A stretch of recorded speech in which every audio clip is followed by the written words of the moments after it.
IRefFoos can now integrate with OBS in a couple different ways. As you know, IRefFoos can automatically capture stats of a live foosball match. It can capture the shot clock automatically.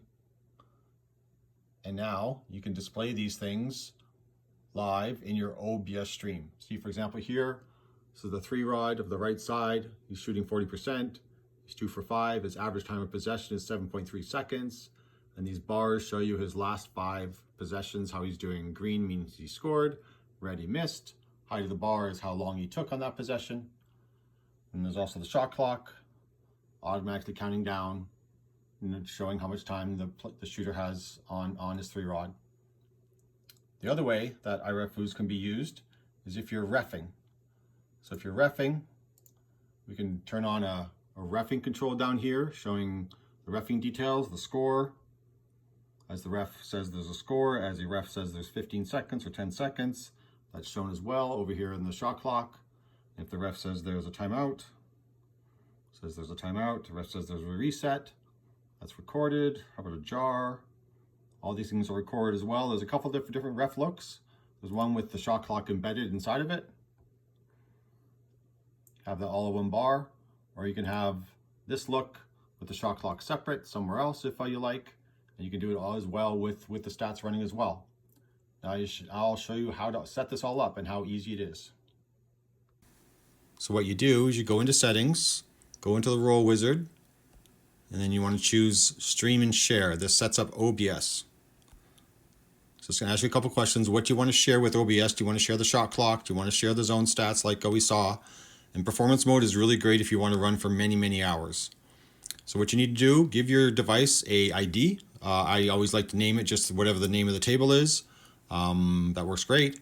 And then it gives you a couple of URLs. So one here is for the shot clock browser source. So in OBS, you add a browser source and you give it this URL.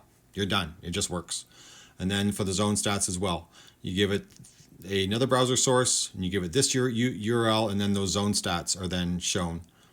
Now how to set up the reffing details. The reffing one is really interesting. So again, go over to settings. Say we're in referee mode. Referee mode now has a little share button up in the upper left. So this little share button can say I want to share with OBS my reffing details. And so again, same table ID or same device ID can be used. And here's your choices where you have that full embed look where everything's included into one control, or you have the separate sources and it gives you the same thing. They're all browser sources. If you know OBS, you know what a browser source is. So then, yeah, these gives you the URLs as they are. Copy and paste them in, and you're good to go. One thing with the with the stats one, when you give it the browser source for the OBS stats, so the zone stats browser source, it's going to look like this. So here's the OBS stats browser source. What you need to do is go into the properties.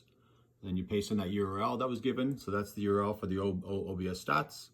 Once you do that, and now it's going to allow you to interact with it and set it up. So then you go over here, you say interact. Now what this allows you to do then, because every table setup is different, it allows you to kind of line up the sides of the table, the bars with the side of the table. So you want it a little bit off, you want it right over top of the table. You put it wherever you need to, whatever lines up with your perspective for your stream. So for example, I want to move them off, just not right on top of the table, but just off to the side of it a little bit. And then you can also move these stat bars wherever you want. So you want the 3-rod down here.